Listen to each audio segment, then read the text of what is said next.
Ito yung Expo passport ko 2020. Iyan. Kasi pag pumasok ka sa bawat bansa doon, may tatak. Yan, isa na yan. Yung Portugal. Tapos ito, nakarating din ako sa Denmark. Yan, tatak ng Denmark. Tapos ating bansang Philippines. Yan naman ang tatak ng Pilipinas. Tapos sa bansang Philippines, nakarating din ako sa ano ba to? Yan, Canada. Canada ba yan? Tapos ito, yung isa,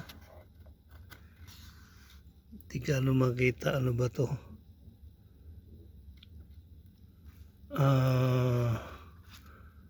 Bansang ano ka ba?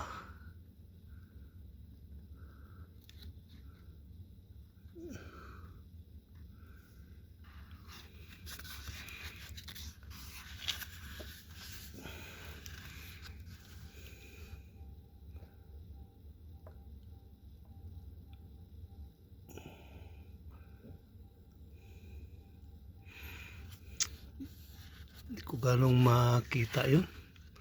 Ano ba yun? Bansa ba yun? Tapos itong isa, Canada. Yan.